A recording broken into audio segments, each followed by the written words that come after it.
দেখো বন্ধুরা, তোমরা তো বলবে যে আমি গোল্ডিকে মারবো এখন। তোমরা মারলেই তো ভাববে যে আমি গোল্ডিকে কেন মারি, কেন মারি তোমরা দেখো। দেখো, দেখো, তোমরাই দেখো। ওর হিসু করার জায়গা দেখো, বাইরে মেঘ ডেকেছে, কোথায় এসে হিসু করে দিয়েছে। কি করেছিস? দাঁত দেখাবি না, কেন করেছিস? আমি জামা কাপড় ভাঁজ করছি, যে বাইরে জামা কাপড়, বৃষ্টি পড়ছে, আমি বারান্দায় ছিলাম, নিয়ে আসলাম। দেখি কেন টয়লেটের গন্ধ। দেখো, তোমরাই দেখো, দেখো। ওকে দেখ, কিছুক্ষণ আগে বাইরে করে এসেছে। আর দরজাটা কিন্তু আমি এখানে বন্ধই রাখি, ওই ওই ঘরে থাকি। ও দৌড়ে এসে দরজাটাকে খুলে দিয়ে কখনো এখানে করবে, কখনো এখানে করবে, এই যে এই জায়গাটাতে। আজকে এখানে কিছু করেনি। কেন করেছিস? বল, কেন করেছিস? দাঁত দিয়ে, এই যে লাঠি দেখেছিস? দাঁত দেখাবি না, লাঠি দেখেছিস?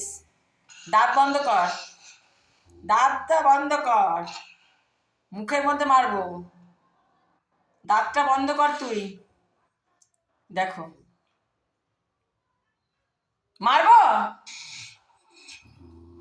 আবার।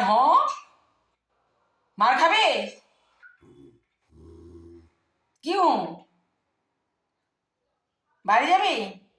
হ্যাঁ, দেবো। বাড়ি দিব, দেবো, বাড়ি দেবো। চিন্তা করো তো তোমরা, বলো, দেখো কোথায় টয়লেট করে দিয়ে চলে গেছে।